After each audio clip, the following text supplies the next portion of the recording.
Hello everyone, welcome back to our channel. ಇವತ್ತಿನ ವ್ಲಾಗಲ್ಲಿ ನಾನು ನಿಮ್ಮ ಜೊತೆ ಶೇರ್ ಮಾಡ್ತಾ ಇರೋದು ಚಿಕ್ಕ ಶಾಪಿಂಗ್ ವ್ಲಾಗು. ಸೊ ಅದನ್ನು ಈ ವಿಡಿಯೋ ಎಂಡಲ್ಲಿ ಶೇರ್ ಮಾಡ್ತೀನಿ. ಸೊ ಇವಾಗ ನಾನಿಲ್ಲಿ ಮೆಂತ್ಯನ ಫ್ರೈ ಮಾಡ್ಕೊಳ್ತಾ ಇದ್ದೀನಿ. ಯಾಕಂದರೆ ಪ್ರತಿನಿತ್ಯ ಜ್ಯೂಸ್ ಕುಡಿತಾ ಇದ್ವಿ. ಇವಾಗ ಚಳಿಗಾಲ ಆಗಿರೋದ್ರಿಂದ ಮಾರ್ನಿಂಗ್ ಕುಡಿಲಿಕ್ಕೆ ಅಷ್ಟೊಂದೇನು ಚೆನ್ನಾಗಿರೋದಿಲ್ಲ. ಸೊ ಹಾಗಾಗಿ ಬಿಸಿ ಬಿಸಿ ಟೀ ಕುಡಿಯಲಿಕ್ಕೆ ಚೆನ್ನಾಗಿರುತ್ತೆ. ಟೀ ಪೌಡರ್ ಬದಲಿಗೆ ಆರೋಗ್ಯಕರವಾದ ಮೆಂತ್ಯ ಪೌಡರನ್ನು ಉಪಯೋಗಿಸಿ ನಾನು ಟೀ ಮಾಡ್ತೀನಿ. ಸೊ ಹಾಗಾಗಿ ನಾನಿಲ್ಲಿ ಮೆಂತ್ಯ ಬೀಜವನ್ನು ಸ್ವಲ್ಪ ಫ್ರೈ ಮಾಡಿಕೊಂಡು ನಂತರ ಬಿಸಿ ಆರಿದ ಮೇಲೆ ಅದನ್ನು ಪೌಡರ್ ಮಾಡಿ ಬಾಕ್ಸ್ಗೆ ಎತ್ತಿಟ್ಕೊಳ್ತೀನಿ. ದಿನ ಬೆಳಿಗ್ಗೆ ಖಾಲಿ ಹೊಟ್ಟೆಯಲ್ಲಿ ನಾನು ಮೆಂತ್ಯ ಟೀಯನ್ನು ಕುಡಿಲಿಕ್ಕೆ ಡಿಸೈಡ್ ಮಾಡಿದ್ದೀನಿ. ಈ ಚಳಿಗಾಲದಲ್ಲಿ ತುಂಬಾ ಚೆನ್ನಾಗಿರುತ್ತೆ, ಜೊತೆಗೆ ಹೆಲ್ದಿ ಕೂಡ. ಆಲ್ಮೋಸ್ಟ್ ಆಗಿ ದಿನ ಮಾರ್ನಿಂಗ್ ನಾವು ಜ್ಯೂಸ್ ಕುಡಿತಾ ಇದ್ವಿ. ಇವಾಗ ಮೆಂತ್ಯ ಟೀಯನ್ನು ಕುಡಿಲಿಕ್ಕೆ ಸ್ಟಾರ್ಟ್ ಮಾಡಿದ್ದೀನಿ. ಇದಕ್ಕೆ ಸ್ವಲ್ಪ ಹಾಲನ್ನು ಕಾಯಿಸಿ ಇಲ್ಲಿ ನಾನು 1 ಟೇಬಲ್ ಸ್ಪೂನ್ ಮೆಂತ್ಯ ಪೌಡರ್ ಜೊತೆಗೆ ನಾನಿಲ್ಲಿ ಸಿಹಿಗೆ ಬೆಲ್ಲ ಕೂಡ ಹಾಕ್ತಾ ಇದ್ದೀನಿ. ಸಕ್ಕರೆ ಬದಲಿಗೆ ಬೆಲ್ಲವನ್ನು ಹಾಕ್ಕೊಳ್ತಾ ಇದ್ದೀನಿ. ಸೊ ಇದಿಷ್ಟು ಚೆನ್ನಾಗಿ ಕುದಿಸಿ ಸೋಯಿಸ್ಕೊಂಡು ಕುಡಿತಾ ಇದ್ರೆ ತುಂಬಾ ಚೆನ್ನಾಗಿರುತ್ತೆ. ಸ್ಟಾರ್ಟಿಂಗಲ್ಲಿ ಸ್ವಲ್ಪ ಕಹಿ ಅನಿಸಿದ್ರು ಕೂಡ ಹೋಗ್ತಾ ಹೋಗ್ತಾ ತುಂಬಾ ಚೆನ್ನಾಗಿರುತ್ತೆ. ಒಮ್ಮೆ ಕುಡಿದ್ರೆ ಮತ್ತೆ ಮತ್ತೆ ಕುಡಿಬೇಕು ಅನ್ನೋ ಫೀಲ್ ಕೂಡ ಕೊಡುತ್ತೆ. ಹಾಗೆ ಸ್ಕಿನ್ಗೂ ಕೂಡ ತುಂಬಾ ಒಳ್ಳೆಯದು, ಹೇರ್ಗೂ ಕೂಡ ಒಳ್ಳೆಯದು. ಸೊ ಇದನ್ನು ಚಳಿಗಾಲದಲ್ಲಿ ಕುಡಿಯೋದ್ರಿಂದ ಹೆಲ್ತ್ಗೂ ಕೂಡ ಒಳ್ಳೆಯದು. ಬೆಳಿಗ್ಗೆ ಬೇಗ ಎದ್ದರೆ ಏನಾದರೂ ಒಂದು ಕುಡಿದ್ರೇ ಚೆನ್ನಾಗಿರುತ್ತೆ. ಅದರ ಬದಲಿಗೆ ಕಾಫಿ, ಟೀ ಅದನ್ನೆಲ್ಲ ಕುಡಿಯೋ ಬದಲು ಮೆಂತ್ಯ ಟೀಯನ್ನು ಕುಡಿದ್ರಂತೂ ತುಂಬಾ ಚೆನ್ನಾಗಿರುತ್ತೆ. ಸೊ ಇದನ್ನು ಕೂಡ ನೀವು ನಿಮ್ಮ ಮನೆಯಲ್ಲಿ ಟ್ರೈ ಮಾಡಿ ನೋಡಿ, ಹೇಗಾಗತ್ತೆ ಅನ್ನೋದನ್ನು ತಿಳಿಸಿ. ಬೆಳಗಿನ ಟೀ ಆಯಿತು, ಹಾಗೆ ಬ್ರೇಕ್ಫಾಸ್ಟ್ ಕೂಡ ಆಯಿತು. ಯಾವುದೇ ರೆಕಾರ್ಡ್ ಮಾಡಿರಲಿಲ್ಲ. ಸೊ ಇವತ್ತು ಸ್ವಲ್ಪ ಕಿಚನ್ನ ಕ್ಲೀನ್ ಮಾಡಲಿಕ್ಕೆ ಅಂತ ಬಂದೆ. ಹಾಗೆ ಹೊರಗಡೆಯಿಂದ ಲೈಟ್ ಅಂತೂ ತುಂಬಾ ಬರ್ತಾ ಇತ್ತು, ವಿಡಿಯೋ ಮಾಡಲಿಕ್ಕೂ ಕೂಡ ಕಷ್ಟ ಆಗ್ತಾಯಿತ್ತು. ಹಾಗೆ ಹೊರಗಡೆಯಿಂದ ಪಬ್ಲಿಕ್ಕಿನವರು ತುಂಬಾ ನೀಟಾಗಿ ನೋಡ್ಬೋದು, ಆ ರೀತಿಯಾಗಿ ಕಿಚನ್ ಇತ್ತು. ತುಂಬ ದಿನ ಆಯಿತು ಇದಕ್ಕೊಂದು ಸ್ಟಿಕ್ಕರ್ ಹಾಕಬೇಕು ಅಂತ ಅಂದ್ಕೊಂಡಿದ್ದೆ. ಸೊ ಇವಾಗ ನಾನು ಆ ಸ್ಟಿಕ್ಕರನ್ನು ಆರ್ಡರ್ ಮಾಡಿದ್ದೆ, ಬಟ್ ಅಷ್ಟೊಂದೇನು ಚೆನ್ನಾಗಿಲ್ಲ. ಪರವಾಗಿಲ್ಲ, ಒಮ್ಮೆ ಹಚ್ಚಿ ನೋಡೋಣ ಸ್ವಲ್ಪ ದಿನ ಹೇಗೆ ಕಾಣಿಸುತ್ತೆ ಅಂತ. ಸೊ ಇವಾಗ ನಾನು ಅದಕ್ಕೆ ಸೇರಿ ಸ್ಟಿಕ್ಕರನ್ನು ಹಚ್ಚಿದ್ವಿ. ಸ್ಟಾರ್ಟಿಂಗಲ್ಲಿ ಏನೇ ಮಾಡಿದ್ರು ಅದು ತುಂಬ ಚೆನ್ನಾಗಿ ಕಾಣಿಸುತ್ತೆ. ಸೊ ಹಾಗೆ ಇವತ್ತು ಕೂಡ ಸ್ವಲ್ಪ ಡಿಫ್ರೆಂಟಾಗಿ ಕಾಣಿಸ್ತಾ ಇತ್ತು ಕಿಚನು. ನನಗಂತೂ ತುಂಬಾ ಇಷ್ಟ ಆಯಿತು. ಇವಾಗ ಮಧ್ಯಾಹ್ನದ ಊಟದ ನಂತರ ನಾನಿವಾಗ ಅದ್ವಿನ್ ಸ್ಕೂಲ್ಗೆ ಹೋಗ್ತಾ ಇದ್ದೀನಿ. ಸ್ವಲ್ಪ ಕೆಲಸ ಆಯಿತು, ಅದನ್ನು ಮುಗಿಸ್ಕೊಂಡು ಅದ್ವಿನ ಪಿಕಪ್ ಮಾಡಿಕೊಂಡು ಬರೋಣ ಅಂತ ಹೇಳಿ. ಅವನ ಸ್ಕೂಲ್ ಟೈಮಿಂಗ್ಸ್ ಬಂದು 7:45 ಮಾರ್ನಿಂಗ್ ಟು 2:45 ತನಕ ಎಂಡ್ ಆಗುತ್ತೆ. ಸೊ 3:15 ಹಾಗೆ ಅವನು ಮನೆಗೆ ಬರ್ತಾನೆ. ಸ್ವಲ್ಪ ಬೇಗ ಹೋಗಿ ಬಸ್ಸಿಗೆ ಬರೋ ಟೈಮಿಂಗ್ಸನ್ನು ಕವರ್ ಮಾಡಿ ಮನೆಗೆ ಕರೆದುಕೊಂಡು ಬಂದು ಊಟ ಎಲ್ಲ ಮಾಡಿಬಿಟ್ಟು ಸ್ವಲ್ಪ ಶಾಪಿಂಗ್ ಹೋಗಲಿಕ್ಕೆ ಟೈಮ್ ಕವರ್ ಆಗುತ್ತೆ ಅನ್ನೋ ಕಾರಣಕ್ಕೆ ಸ್ವಲ್ಪ ಕೆಲಸ ಇತ್ತು, ಅದನ್ನೆಲ್ಲ ಮುಗಿಸ್ಕೊಂಡು ಅವನನ್ನು ಕೂಡ ಪಿಕಪ್ ಮಾಡ್ಕೊಂಡು ಬಂದೆ. ಹೋಗಬೇಕಾದ್ರೆ ID ಕಾರ್ಡ್ ಕೂಡ ಮರ್ತೋಯ್ತು. ಸೊ ಪರಿಚಯ ಇರೋದ್ರಿಂದ ಒಳಗಡೆ ಬಿಟ್ಟರು. ಜೊತೆಗೆ ಸ್ವಲ್ಪ ಹೊತ್ತು ವೆಯ್ಟ್ ಕೂಡ ಮಾಡಬೇಕಾಗಿತ್ತು, ಯಾಕಂದರೆ ಅಸೆಂಬ್ಲಿ ಸ್ಟಾರ್ಟ್ ಆಗಿತ್ತು. ಸೊ ಹಾಗಾಗಿ ಸ್ವಲ್ಪ ಹೊತ್ತು ವೆಯ್ಟ್ ಮಾಡಿ ಕೆಲಸವೆಲ್ಲ ಆದಮೇಲೆ ಅದ್ವಿನ್ ಕೂಡ ಬಂದ.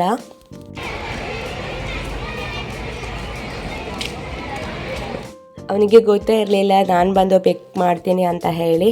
ಸೊ ಇವಾಗ ಇಬ್ಬರು ಕೂಡ ಮನೆಗೆ ಬಂದ್ವಿ. ಇವತ್ತು ಬೈಕಲ್ಲಿ ಬಂದ.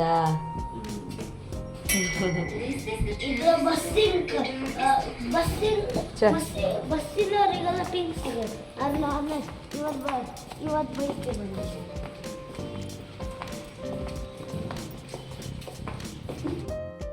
ಎಲ್ಲಿಗೆ ಹೊರಟದೀಗ? ಋತುನಿ ಎಲ್ಲಿಗೆ ಹೊರಟೆ? ಎಲ್ಲಿಗೆ ಹೊರಟೆ? ಹಾಂ, ಶಾಪಿಂಗ್.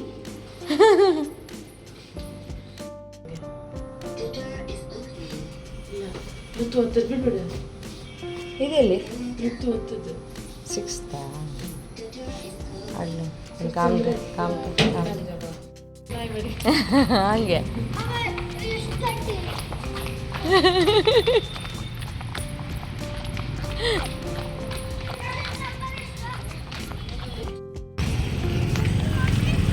$9301.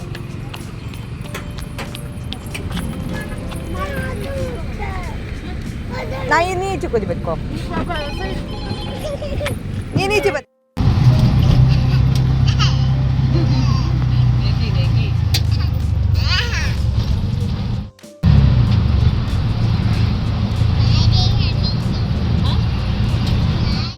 ಸೊ 4-5 ದಿನ ಆಯಿತು, ಎಲ್ಲಿಗೂ ಕೂಡ ಹೋಗಿರಲಿಲ್ಲ. ಸೊ ಅದ್ವಿನ್ ಸ್ಕೂಲ್ ಇರೋದ್ರಿಂದ.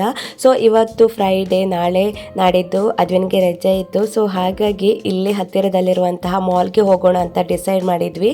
ಮಾಲ್ಗೆ ಯಾಕೆ ಚಾಯ್ಸ್ ಮಾಡಿಕೊಂಡೆ ಅಂತ ಹೇಳಿದರೆ, ಅಲ್ಲಿ ಮಕ್ಕಳಿಗೂ ಕೂಡ ಎಂಜಾಯ್ ಮಾಡಲಿಕ್ಕಾಗತ್ತೆ. ಬೇರೆ ಕಡೆ ಶಾಪಿಂಗ್ ಮಾಲ್ಗೆ ಹೋದರೆ ಶಾಪಿಂಗ್ ಮಾಡ್ಕೊಳ್ಳೋದು, ಮನೆಗೆ ಬರೋದು, ಇಲ್ಲಾದರೆ ಮಕ್ಕಳಿಗೂ ಕೂಡ ಆಟ ಆಡಲಿಕ್ಕೆ ಆಗತ್ತೆ ಅಂತ ಹೇಳಿ ಸೊ ನಾವು ಮಾಲನ್ನು ಚಾಯ್ಸ್ ಮಾಡಿಕೊಂಡೆ.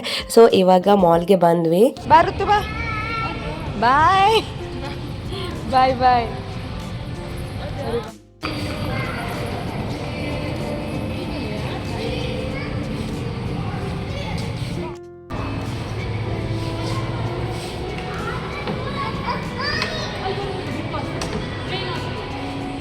ನಾವು ಕೂತ್ಕೊಳ್ಳಕ್ಕಿಲ್ಲ.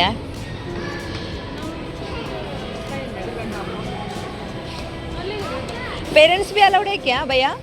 पेरेंट्स अलाउड है क्या? हाँ? अभी वो छोटा है ना. ಇನ್ನು ಮಾಲ್ ಒಳಗೆ ಹೋದ್ಮೇಲಂತೂ ಮಕ್ಕಳನ್ನು ಹಿಡಿಲಿಕ್ಕೇ ಸಾಧ್ಯ ಇಲ್ಲ, ಅಷ್ಟೊಂದು ಹ್ಯಾಪಿಯಾಗಿದ್ದರು. ಸೊ ಹಾಗೆ ನಮಗೆ ಅವರನ್ನು ನೋಡ್ಕೊಳ್ಳೋದೇ ಆಯಿತು. ಸೊ ಹಾಗೆ ಸ್ವಲ್ಪ ಶಾಪಿಂಗ್ ಕೂಡ ಮಾಡಿದ್ವಿ.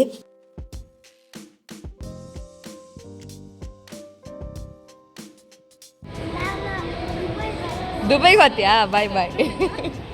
ಇಲ್ಲಿ ಒಂದು ರೌಂಡ್ ಹಾಕ್ತಿರಷ್ಟು. ಡ್ಯಾನ್ಸ್ ಮಾಡ್ಕೊಂಡು ಹೋಯ್ನಿ.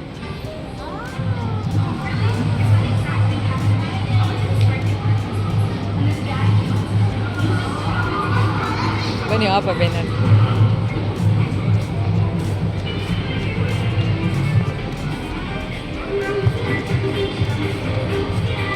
ಕಾಪಿ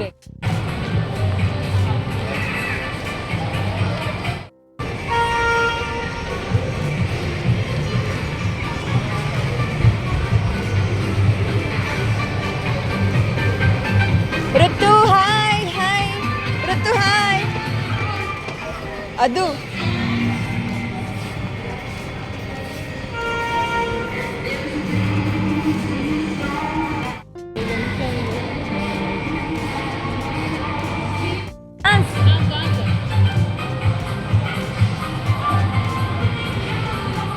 ಕೊಡ್ತೀರಾ? ಕಮ್ಮಿ ಕೊಡ್ತೀರಾ? ಕಮ್ಮಿ. ಹೋಯ್ಬೇಡ ಹೋಯ್ಬೇಡ. ಅದು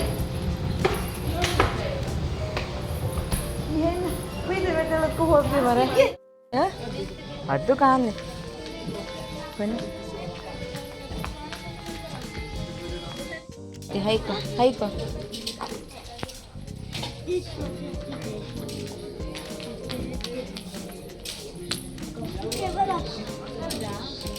ಅಲ್ಲ ಲುಕ್ ಇತ್ತಲ್ಲ.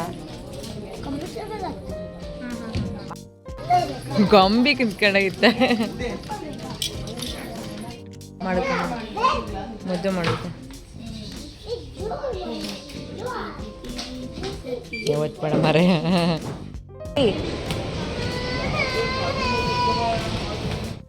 ಒಂದೊಂದು ಫ್ಲೋರಲ್ಲಿ ಒಂದೊಂದು ಗೇಮ್ ಇತ್ತು. ಸೊ ಹಾಗೆ ಫಸ್ಟ್ ಫ್ಲೋರಲ್ಲಿ ಟ್ರೈನ್ ಇದ್ದರೆ ಸೆಕೆಂಡ್ ಫ್ಲೋರಲ್ಲಿ ಈ ರೀತಿ ಗೇಮ್ ಇತ್ತು. ಸೊ ಫಸ್ಟು ನಾವು ಮಕ್ಕಳಿಗೋಸ್ಕರ ಅಂತ ಹೇಳಿ ಪೇ ಮಾಡಿದ್ವಿ. ಕೊನೆಗೆ ಗೊತ್ತಾಗಿತ್ತು ಮಕ್ಕಳ ಜೊತೆ ಒಬ್ಬರು ಪೇರೆಂಟ್ ಕೂಡ ಬೇಕು ಅಂತ ಹೇಳಿ. ಅತ್ತಿಗೆ ಮಗು ಜೊತೆ ಅತ್ತಿಗೆ ಕೂಡ ಇದ್ದರು ಜೊತೆಗೆ. ಹಾಗೆ ಅದ್ವಿನ್ ಕೂಡ ಆರ್ನನ ಓಡಿಸ್ತಾ ಇದ್ದ. ಸೊ ಸ್ವಲ್ಪ ಹೊತ್ತಾದಮೇಲೆ ನಾನು ಕೂಡ ಬರಲಿಕ್ಕೆ ಹೇಳಿದರು ಅತ್ತಿಗೆ. ಸೊ ಎಲ್ಲರೂ ಕೂಡ ಎಂಜಾಯ್ ಮಾಡಿದ್ವಿ. ಸೀರೋಯಿನ್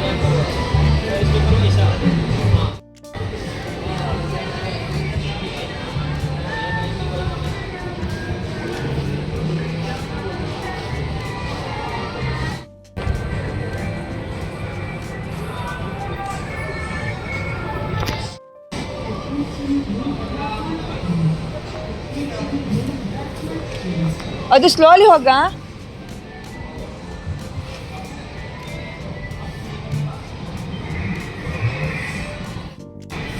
कस्टमर पे ध्यान दो, काम बंद करो.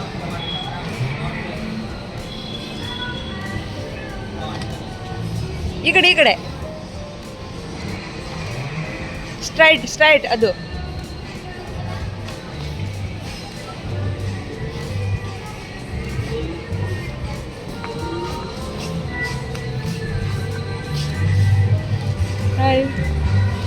ಅದು ಸ್ಲೋಲಿ.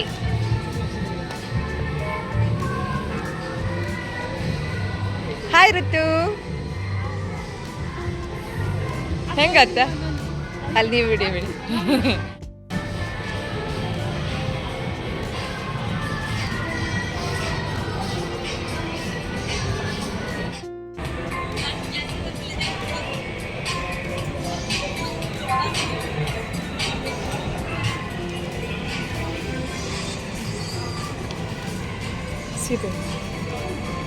ಬರ್ತಿ ಬರ್ತಿ ಬರ್ತಿ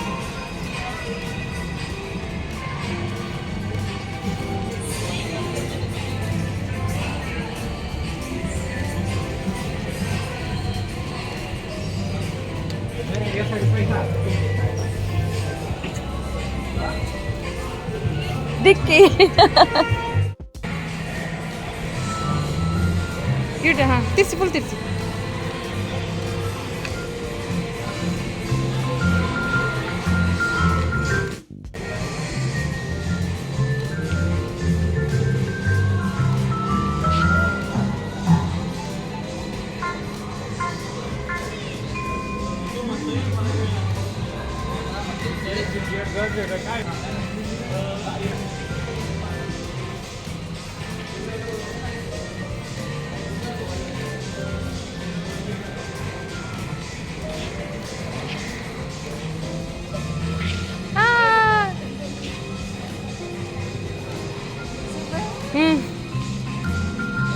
ಗ್ಲಾಸ್ ಅಕ್ಕ ಅಕ್ಕ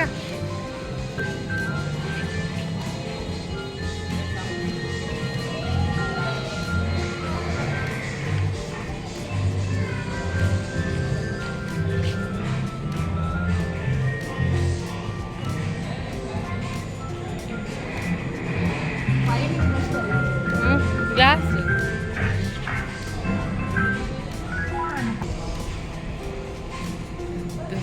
ಇನ್ನು ಅನ್ಲಿಮಿಟೆಡ್ ಆಗಿ ಆಟ ಆಡುವಾಗ ಇರಲಿಲ್ಲ. 5 ಮಿನಿಟ್ ಆದಮೇಲೆ ಅದು ಬಂದಾಗ್ತಾ ಇತ್ತು. ಸೊ ಸೆಕೆಂಡ್ ಫ್ಲೋರಲ್ಲಿ ಈ ಆಟ ಆಡಿ ಥರ್ಡ್ ಫ್ಲೋರ್ಗೆ ಬಂದ್ವಿ. ಅಲ್ಲಿ ಸ್ವಲ್ಪ ನಾಷ್ಟ ಕೂಡ ಮಾಡಿದ್ವಿ, ಜೊತೆಗೆ ಸ್ವಲ್ಪ ಶಾಪಿಂಗ್ ಕೂಡ ಮಾಡಿದ್ವಿ. ಸಾರಿ